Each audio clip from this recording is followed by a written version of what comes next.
Welcome to Fi Friday Feedback on the Fi Guys podcast, where we recap key takeaways from our most recent episode in order to help cement the information in your mind. We'll also be providing insights to burning questions from our community members in the viewer mailbag. Remember, the Fi Guys podcast is your trusted source for all things financial independence, and we're thrilled to have you here with us on this journey. So whether you're listening while commuting, at the gym, or just relaxing at home, we're here to provide you with the knowledge and inspiration you need to achieve your financial goals.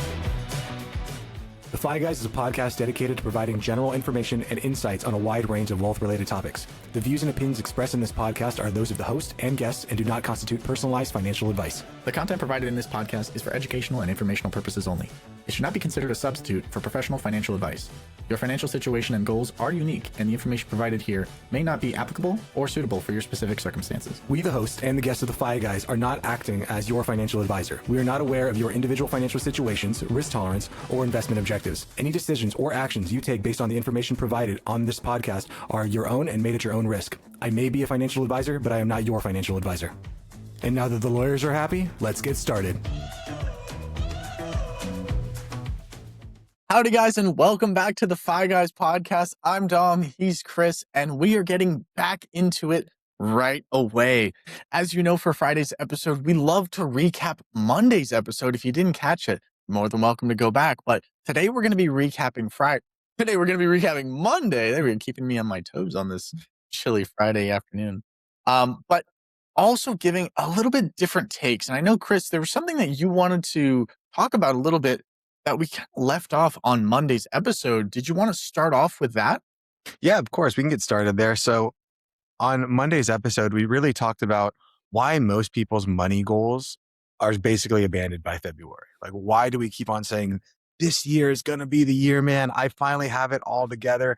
And then like January 2nd, January 15th, February 1st, you're like, next year, bro, next year. Like I call it shenanigans. It's fine. We'll try again. We'll try again next year. So we went through a few things. I just want to go through all the sections real quick, and then we'll go back to section 5, because if you haven't listened to the podcast, that's where really a lot of the meat is. And I think that none of these segments have direct answers. I can't tell you like, this is the answer for this one, this is the answer for this one, because they're all different. But segment 1 is we need to trade perfection for consistency. We need to be able to get started. We need to be able to just do 1% better every day. Segment 2, we talked about why an emergency fund changes your behaviors. Being able to have a little bit of margin between where you are right now and complete collapse allows you to make decisions without having those emotional resonance, without panicking every 4 seconds. Number 3, we talked about having intentionality with every dollar and with your time. We talked a lot about how important it is and how many, pretty much all, if not most, financial issues, financial strife, financial problems can be solved by just pausing, by taking a moment to think through things and not to just go off of your base instincts. Because your base instincts are great, but in a situation where we're not in a baseline like normality, they are counterintuitive. You know, I think back to when I started training jujitsu, and now when I train other people who are jujitsu, and I tell them, when you are fighting against somebody, your base of what I am going to do, your natural reaction is the exact wrong thing that you want to do. Especially when you're like fighting with somebody, especially when you're grappling. Like your thing is like, I'm going to push, I'm going to get them away, I'm going to create distance, I'm going to do this. And whenever you do that, you are exposing every part of your body to getting broken. So you have to be able to learn a little bit. Number 4 was ignore the headlines. I think we can talk about why that is. It's pretty darn clear. It's because it's just meant to pull you away from what actually matters. But segment 5, that's where we kind of got into defining what enough is before comparison defines what your enough is in life. And I posed this question to Dom of what changes when someone finally decides what enough looks like for them. And I asked Dom that question. Dom was like, that's a hard question to answer. Like, because most of us, we don't know what enough is for ourselves. So how are we going to say what enough is for somebody else? And I want to give you a little bit of philosophy on the way that I kind of think through this. Because when you know what enough is, it makes your decision simpler. It makes it calmer. Because too many people in our society, in the capitalist society, in the world, in my estimation, is we use comparison as our enough. We use comparison as our finish line. And it doesn't matter how far you go, how hard you work, you're never going to be able to achieve it because there's always somebody better. And if they're not better right now, if you're on top of the mountain right now, there is somebody who is coming for you and you won't be able to make it. So I think to myself every single day, like memento mori. And that's a Latin term. That's you too will pass. This too shall end. There's different ways of putting this. You will die. And at the end of your life, that's where you get to decide what enough was. I've had people in my life, people very close to me, who have gotten that call. You have cancer, you have this, you have that, you have this much time to live. And being able to talk to those people and ask the questions of like, do you have any regrets? Do you have anything? And of course, there's regrets. Of course, there's this. Of course, there's that. But what you notice immediately is the numbers and the bullshit fall away. They're not thinking, oh, if only I had that extra $10,000. If only I had that dresser that I really wanted or that car, then I can die in peace. When time is short, and for all of us, time is short. I don't know when any of us is going to die. I hope for Dom and I, it's a long time from now. I hope for our listener, it's a long time from now. And it might not be. That's what defines what enough is, being able to know if I was to leave this world right now, would I be at peace? And if I didn't, what do I want to do right now to be able to feel like, okay, I did the best that I possibly could? Because from my estimation, when I've been around people who are close to death, the only thing they want is to be with you, is to be with other people. Because we all believe that we live and exist because of ourselves, but we only live and exist in relation to other people. All right, Dom, that's my rant on being able to define what enough is before comparison does. It's remembering that you will die and letting that dictate how you're going to choose to live your life. I think that's a very humbling lens to look at life through, right? And even a productive lens to look at through life. Um, what's the quote that we always say? Was it memento mori? Memento mori. Yeah. Yeah. Oh, yeah, well, you say it with a much cooler accent. All right. Well, I give the whitewash version of memento mori, and you get the samurai version, which I wish I could say it like that. But what does that mean, Chris? For those who don't know. Yeah. Again, it's Latin, so there's no direct translation. The translation I have always liked is this too shall end. Yeah. And that's our life, right? It's beautiful because it has an end, right? And we should be grateful that life does. And I know that's so weird, right? I'm not suicidal. I'll say this. I love life. I love recording podcasts. Love learning more. I love making my cakes. I'm making a delicious little batch cakes later. But no, I think, you know, it's a beautiful thing that it does end, right? Because it's like, how much do we value plastic flowers versus real flowers? If I gave my mom plastic flowers, like, oh, okay, so you hate me. I understand this, right? No, she wouldn't say that, but things are beautiful because time is not infinite. And I love that. I think if we did live forever, say it's like, hey, Chris, guess what? You just won the lottery. You get to live for infinity, right? You might do something great with it, right? Or you might let procrastination sit in. Well, it's like, hey, I got nothing but time. I got nothing but time, man. And it's might as well do something. Why wait? I got nothing but time. But yeah, I do believe that, remembering that you are mortal and that time is ticking and that it could be tomorrow, right? I don't like to think it's tomorrow. I like to think it's like a while away. But I think moving with that level of urgency, it's like, hey, I got to do this now. I don't want to leave any stone unturned, right? Ask the girl out, go for the job promotion, right? Take that trip, right? Be bold. I feel like as humans, in society, we've kind of been forced to live a very structured life, and that's good. I love structure, right? But structure also hampers the idea to be bold. And I think as humans, we need to be more bold more often to truly feel alive. What do you think, Chris? Do you think being bold leads to a happier life, or do you think rocking the boat can sometimes go in the wrong direction? Oh yeah, I mean, sometimes you rock the boat and it works well for you, but sometimes you rock the boat and it flips over. I think, again, Friday is for philosophy, so here we go. Um, I'm very big into Stoicism, Buddhism, and Taoism, and I think when you talk about like being bold and like changing your chart and charting your life, I kind of go back to there's an alternative way. Like there's the Taoist view of things and just doing, like just existing, and like the goal is to just do, and it's all hypocritical. It's all impossible to be able to decide and decipher that your goal is to do nothing and your goal is to do everything simultaneously. Like, then how can you have a goal? But maybe we should just try to live in accordance with like our nature, whatever we think things are. And it makes it difficult to be able to do that because our environment, the system that we're born into, the water that we come into this world is not natural in any way, shape, or form.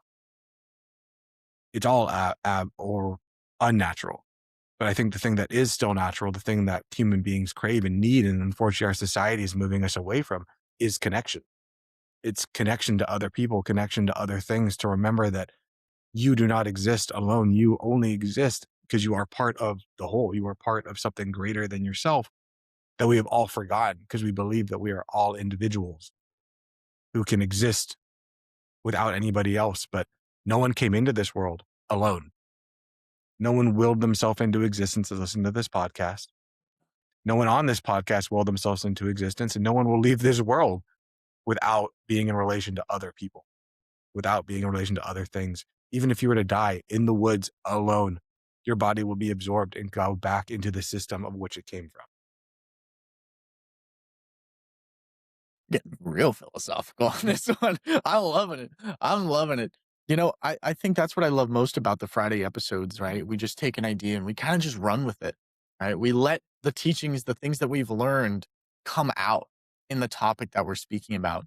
And I think that's really beautiful. And I think that's what's really special about the Friday episodes because you get different takes and it really does take you down a road that's like, oh, I never thought about it like that. That's interesting. I like that. But no, I think you know it. It's so important to spend time alone. It's so important to spend time with yourself and to really get good at spending time with yourself and knowing yourself. I think spending time alone and being alone are two different things. I feel like I have a unique advantage on this topic because I was an only child, right? And both of my parents had me at a later stage in their life. So a lot of my time, to me at least, you know, you know how like the parents are always like, "You weren't alone as a kid. What are you talking about? You went on play dates, you know all this." It's like, I'm pretty sure I was alone for a long time. But no, I feel like I have an advantage of being alone. And that's why last week's pod, where I was just talking, solo pod, was more a lot easier because I'm just used to me, myself, and I, all three of us, just hanging out. But I do think that is a muscle that everybody needs to learn. Everybody needs to learn how to be alone. And one of the things that we actually haven't said it in a while, but it still holds true. A lot of life's troubles come from the fact that most of man can't sit alone with their own thoughts and their actions, right? And we all have regrets. We all have trouble. We all have something we're working towards where it feels like the world is coming in on us, right? But taking those pauses, taking those meditations, and really being with yourself and thinking and using that powerful brain of yours is the key to being, is the key to the clarity that we're kind of talking about on today's episode and on Monday's episode about enough and, you know, how do you do this? How do you stop yourself? How do you be disciplined? It's like it all kind of ties in together. And one of the things that I love is that there's not one solution for everybody. You have to just start soaking up more information and learning. It's similar to like the body, right? Eh, You're so many weird little muscles that you would never think about that you need to train or you have trained both directly and indirectly. Like when you do a squat, you're not just training your legs, right? You're training, I mean, everything, right? Mhm. And that's what this podcast is really about. That's really what Friday embodies is we're trying to train those little muscles that you don't often hit. Right? How often are you discussing philosophy? How often are you going down a thought rabbit hole, right? And that's the beauty of the Friday episode. I'm going to give it back to you, Chris. I've used up all my allotted time. I got to go get some more tokens for the machine and maybe I can get some more tokens, but I'm out of words. I'm out of words for this one. It's all good. I think it's important just to say, like, we are a financial podcast, right? And Yeah. look how far you can go by just starting there. Like, look how deep the rabbit hole goes and how interconnected all of the systems are. I think that the most important thing someone can do is realize that the reason we do the podcast is because, in my estimation, and Dominic, when we first met and talked about it, was that most people are living these lives of quiet desperation because money holds them back from doing what's really important. And if we could teach somebody a little bit of something that could just help their day a little bit to be able to say, oh, I can get money out of the way for this so that I can focus on this other thing, like that's a win for us.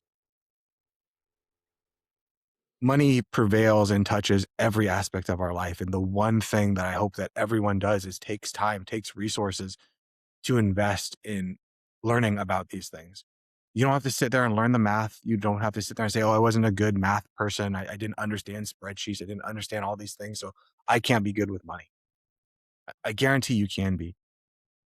I think that most financial advice, they talk about the 10 or 20% of things to get you the way there. But if you can understand your mindset, if you can understand just a few basic things that we talk about in this podcast every single week, you can be good with money. I guarantee you can. And you need to be the one to put in the work. And it's not about math. It's not about all these things. The math is the math, and the math is pretty damn easy. The hard part is understanding yourself and understanding your relationship to this money thing that just is. Like, I don't have a bad relationship with my water bottle. I don't have a bad relationship with my microphone. They just are. But all of us, we have these relationships that are positive or negative with this inanimate object that is just money. They're literally numbers. So we need to be able to figure that out. And it comes from understanding yourself. And it comes from sitting down, meditating, thinking about it, having discussions with other people in order to move forward and be able to understand why it is that I feel the way that I do. And is that feeling correct? With that, Dom, I say we move on to our viewer mailbag. Let's do it. Well, we appreciate you guys for listening thus far. If you haven't already liked the video, subscribed, and done all that due diligence, all that fun stuff, right? Highly recommend to do so now and share the podcast with a friend, an enemy, some random. Just pick a number out of your phone. Just send them the podcast. They'll understand. For today's viewer mailbag, this one is a little bit interesting. I like this one. So, what if you did everything right and still feel stuck? Interesting. Drum roll, please. Well, howdy, Fi guys. Howdy. I'm 24 years old, a CDL truck driver, and a college senior sitting on about $200,000 with no debt. Well, isn't that out of the ordinary?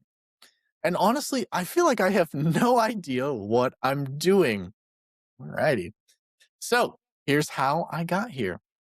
When I was 17, I got hit by a car. Sorry to hear about that. Yeah. The settlement was around $250,000. And after attorney fees and hospital bills, I walked away with roughly $140,000. More money than anyone my age should probably be trusted with. Fair enough. I didn't blow it though. I didn't blow it. I didn't party. I tried to be responsible. Nice. And for those listening, responsible is in quotations. So I guess we'll see what that means. I bought 2 beat up houses in my neighborhood. Wonder why 2. For 5 years, I fixed them up, poured money into materials and labor, and tried to be a landlord. Gotcha. And despite everything you hear online about passive income, it was anything but. The tenants stopped paying. One of them turned out to be a squatter. One lost his job, and another had a new excuse every single month while waiting out the eviction process. Every dollar of rent from one house went straight into keeping the other one alive. By the end of it, I basically broke even, emotionally exhausted, mentally burned out, and completely disillusioned. I sold the properties last year and went back to what I know, driving a truck. He does have a CDL. I'm almost finished with my bachelor's degree in finance and accounting. It's Cool. online. That makes sense. And I'll be graduating this December. Congratulations. My net worth is still around 200K, mostly liquid. I own a few ETFs, some individual stocks, and a little bit of Bitcoin. Nice. And my car. Sweet. I maxed out my Roth IRA every year. I don't have any debt, and student aid covers the rest of my degree. On paper, I know I'm ahead. But here's the problem. I don't feel ahead. I don't know. I don't want to drive a truck forever. And if the career I want, personal finance, doesn't work out the right way, then I'm staring down years more behind the wheel. I don't want to buy my own truck. I don't want to start my own transportation business. Anyone who does either is braver than me or crazier than me, probably both. I'm not chasing filthy rich. I just want to have a life that feels meaningful. I want to work that I am enjoyed. I want to work. You know what? We're just going to skip that one. Skip that sentence. I want to enjoy my work. I want to pay my bills. And someday I want to take care of my family without constantly wondering if I made the wrong move. Right now, I feel stuck between gratitude and confusion. Interesting. I'm willing to take the risk. I want to shake things up. I want to be my own boss someday. But after the real estate experience, I'm very cautious. I've seen how quickly a smart move can turn into a 5-year grind that gives you nothing but stress and lessons you didn't ask for. So I'm not asking for a magic answer. I'm just curious. If you were me, what would you focus on right now? How would you think about the direction when the money part is fine, but the life part feels unresolved? From no debt, no plan, just a man who's set for cash, lost on path. Interesting. Wow. That's a lot of Interesting. stuff. Yes. I hope you recovered well from your injury back when you were 17. Um, Lucky to get 200,000. That's awesome. But again, I don't know the severity of your incident and what you had to go through. I know, Chris, you've been through an accident or two, and so you can kind of relate to this guy a lot better than I would. I kind of want to know, Chris, did you get 200,000? Like, am I No, missing something? no, I Yeah, I was didn't. I gonna wish say, I did. like, I right, like that's rare. It's super freaking rare. Um, um, yeah, I might just go stand in traffic for a while. Honestly, that might just be my ticket to fire right there.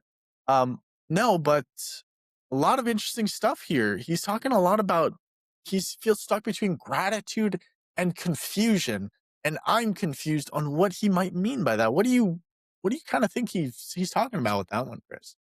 Maybe that he's grateful for his life and where he is, but also he doesn't know what the next steps are, which at 24 years old, it's Who does? pretty much the path. Like that, Yeah, that's par, you know? yeah. You don't, I don't think anyone really knows where they are, but everyone pretends. So I think before we get into the tactics or even the next steps, I want to zoom out just for 1 second and talk about where our writer is. They actually stand in the bigger picture because I think they're getting kind of lost in the weeds. At 24 years old, like our writer, they're actually in like an unusually strong position, even if it doesn't feel like it. most people that are this age they have debt, they have no savings, and they have little to no optionality as to what they're going to do next. Our writer, he has capital, he has no debt, he has a degree that he's about to finish, and a fallback that still pays the bills, even if he doesn't like driving. That combination gives our writer time, which is kind of true wealth, the time, the peace, the ability to not be uncertain. Because that feeling of uncertainty at this stage, it's not failure, it's awareness showing up early. It's that they're on the path a little bit earlier, because most people don't realize it till they're in their 30s. They're like, oh, I don't know what the hell I'm doing. I think before we go on any further, we should address the elephant in the room here, and that's the real estate experience, because I think that shaped how they're thinking about risk now. Because despite what you see online, like, being a landlord is not passive, despite how it's marketed. There's tenant risk, there's legal delays, there's the emotional stress, which is a very real cost of having to deal with terrible people, or just people in general who are down on their luck. So to our writer, like, they didn't fail. He learned a really hard lesson early on in life, and he survived it. I couldn't imagine being 17 years old, getting $200,000 and deciding I'm going to be a landlord. No, I probably would have partied or done something stupid with it. So they made really good decisions, because breaking even financially, but walking away wiser is still a win. And it didn't sound like they broke even. Like, sounds like they did pretty darn well for themselves, and they learned a lot. So the real takeaway isn't never invest again. It's respect your downside risk. It's to learn from that experience and know these are the trade-offs is what I'm going to be giving. So I think we need to talk a little bit about, like, the truck driving piece, because I think this person thinks it's a dead end. And what I hear is that it's a safety net that's buying you time to decide the next point of your life. And to our listener, if you're just watching this viewer mailbag on the podcast, we talked about what is enough. We talked about being able to define that for yourself and not using this comparison scoreboard of somebody else's perfect life to apply it to yourself. Because the income that you're getting from that drive, from that job, it's reducing the pressure, which improves your decision making, which allows you to think longer term. Because having a reliable fallback lets you experiment without panicking that I need to make money right now. Because I hate that old adage of, like, if you want to be successful, you got to burn the boats and go for it. Because does it work for some people? Yeah, it works for some people, but the amount of people that fail that you never hear from is substantially higher. I think the mistake would be quitting stability before the direction that you want to go in life shows up. This is a season of your life, not a life sentence. I think too many people, when you're in a moment that you don't like, you're like, this is it forever. I'm stuck like this forever. When in truth, like, nothing is forever. The consistency of life is change. The consistency of the universe is change. This is where you get to slow down a bit, because I hear that they're under a lot of pressure from this letter to make big moves right now. Like, I'm 24, I have to figure it out. Entrepreneurship under urgency usually creates expensive stress and extensive stress. Anything under urgency creates stress. So you don't need to prove anything to anybody just by taking massive leaps in order to feel like I'm making it ahead of other people. You already are ahead of other people. Capital heavy businesses, they really make it hard. So if you want to move forward in what you're going to do, you need to decide that now. I know that they're trying to get a degree in finance and they want to be a financial advisor or something like that. That's wonderful. But right now, you have a job that's consistent until you get there. Just keep on living your life. I think that for this person, and Dom, you correct me if you think that I'm right here, but we need to talk about the money itself, because what you do with it and what you don't do with it becomes the source of stress. Because your money's job right now is just to protect you. It's not to experiment with, it's not to be exciting with. Like, you want to just do boring, diversified investment to preserve future choices. Because right now you're in that point where capital is freedom only if you survive your 20s. And right now you have this huge nest egg that's going to have the power of compounding behind it if you don't do anything stupid right now. You don't need to optimize every return. You just need to prevent the blowouts. You need to avoid destroying yourself. So patience here is your strategic advantage, not indecision, not just sitting on it and hoping that somebody else is going to come through and fix it. What do you think, Dom, on that? No, you said something that I thought was interesting, and I want to kind of just leapfrog on it. And it was the idea of breaking even.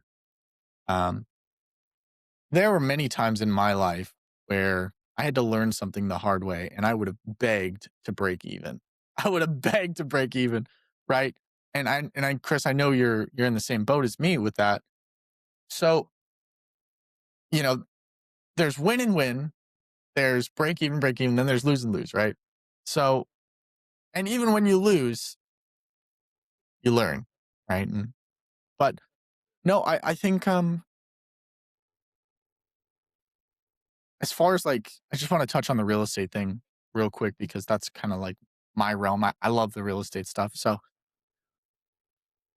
depending on what state you're in, right? It definitely can be easier to be a landlord, and it can be more difficult to be a landlord.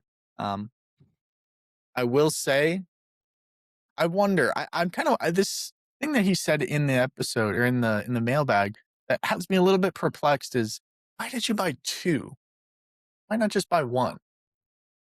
Was that uh, a moment of greed? Was that a moment of I have to do this now, or was I'm just curious. Usually newbies never buy two at once. They always start with one and and and then see how that goes, and then then go to the next one. Um, so I think that's something that he should definitely meditate on. It's like, well, why did I buy two? Um, It, it, that kind of prompts me to think about at the end of it, they asks, what big thing should I jump into next? And just yeah, like you said, I'd reframe that and say, like, what small path lets me test without blowing things up? So I yes, feel like that might have been the kind of original spin. Is like, hey, I want to get into real estate investing. I'm going to go hard in the paint. I can afford two houses. I'm going to get two houses.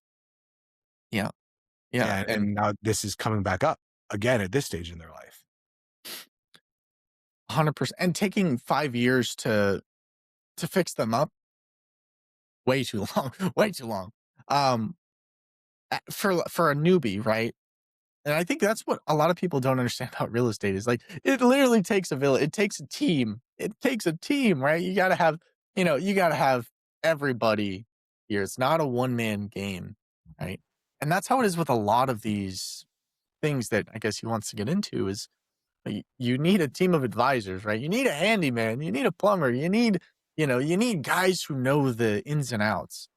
And like Chris said, right, if you can get in with minimal risk and get out with minimal losses, that's a huge victory, right? Test the waters, test theories, test.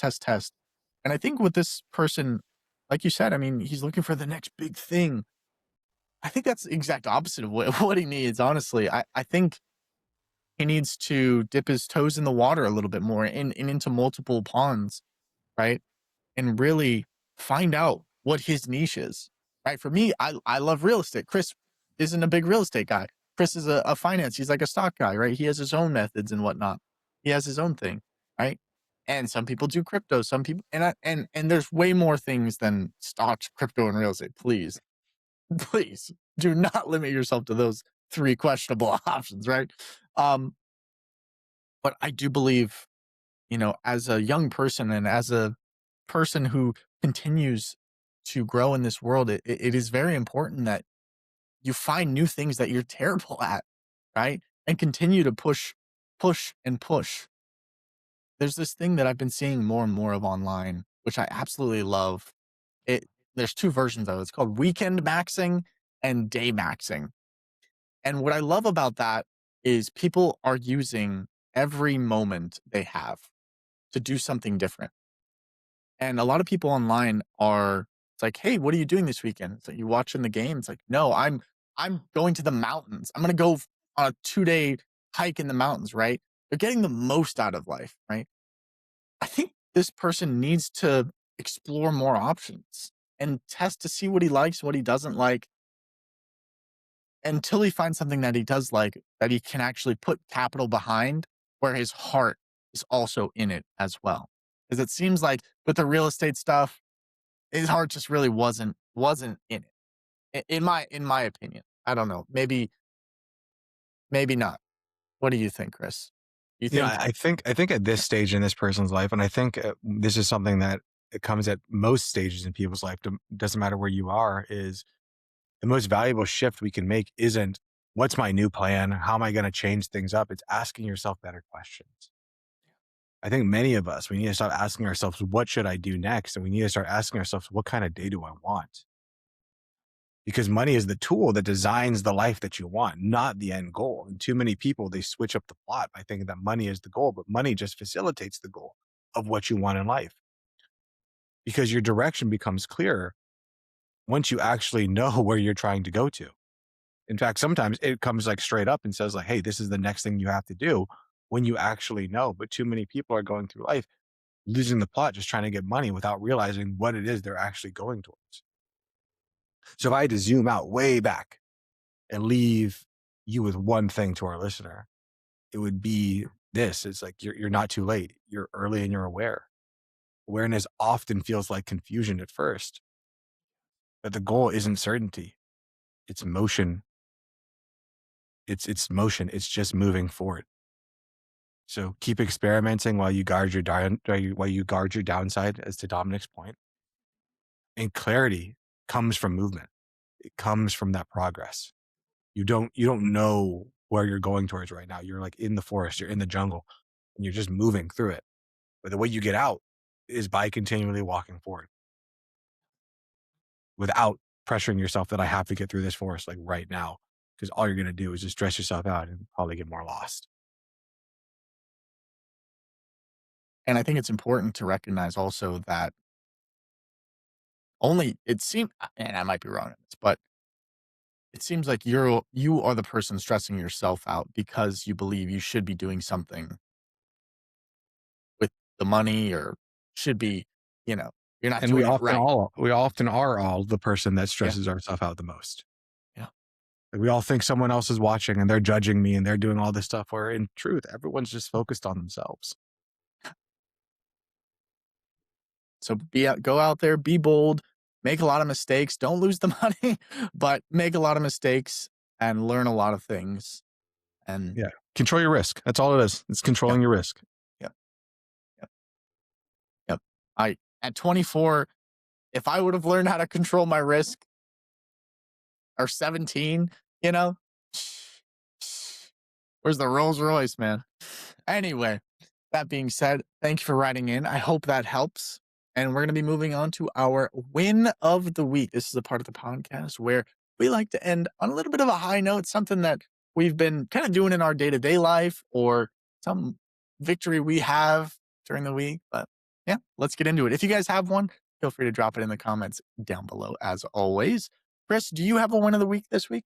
I do. So as you guys know, I recently moved back to San Diego to be closer to my family. And it pays off in a myriad of different ways. But one thing that was just so helpful, I'm so grateful for this past week is my wife, she had a check engine light that came on in her car and it kind of caused all these problems and blah, blah, blah. We had to go drop off her car because we both have long commutes to work every day.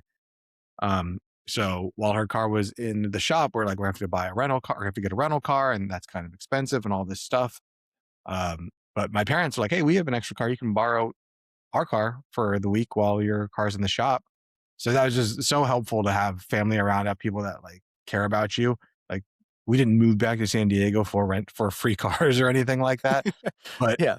it's so nice to just be near people that like care and like that are truthfully your family to help you out in like these times of need because it doesn't matter if you're financially stable or not financially stable, like it's coming. Like there's going to be something in life that's going to come up that's going to derail you.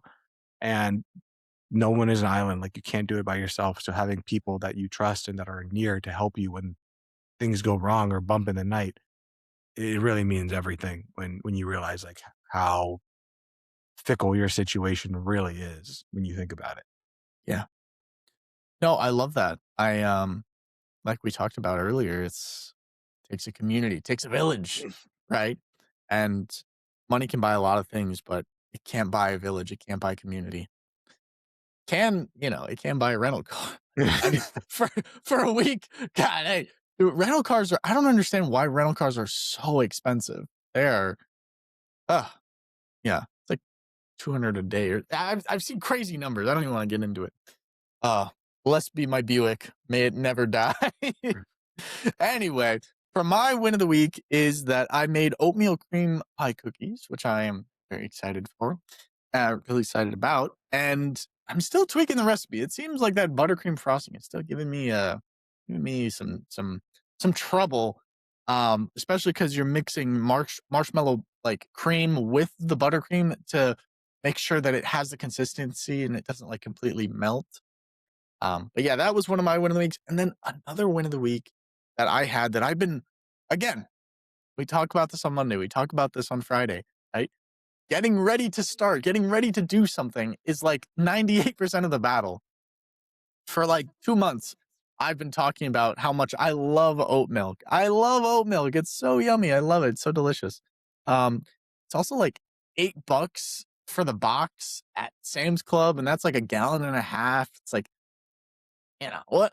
It tastes good, but it's also $8 for a gallon and a half. It's like, it's not, the math isn't mathing. So I decided to teach myself how to make oat milk. And apparently it's actually really easy to make oat milk at home. So if there's a cow shortage, I got you. Got you. We got oat milk on tap now. Still tweaking the recipe a little bit. Um, but yeah, take a look. Oat milk is so easy to make. It's really bizarre. It's like I the recipe that I tried, the first one was like 1 cup of oats, 3 cups of water, and some like vanilla, salt, maple syrup, pure maple syrup, and blend it for 20 to 30 seconds, strain it, and you have oat milk. Just crazy to me. So if you ever run out of milk in the house, be like, yo, Dom taught me how to make oat milk one time, so let's kind of send it. It's also better if you toast some of the oats. But that's going to do it for me on today's win of the week, guys. I hope you guys also have your win of the weeks down in the comments down below. We will be back here on Monday, per usual. I'm Dom, he's Chris, and we will see you guys in the next one. Later. Peace. This video podcast is sponsored by Monzon Wealth. The content in this podcast is for informational purposes only and should not be considered financial advice. We do not endorse specific products or services. Past performance does not guarantee future results. The opinions expressed are those of the host and guests, not the podcast sponsor. It is crucial to consult with a qualified financial advisor or professional who can provide advice tailored to your specific needs before making any financial decisions, investments, or taking any other actions. If you are seeking specified help, you can reach out to Chris at monzonwealth.com.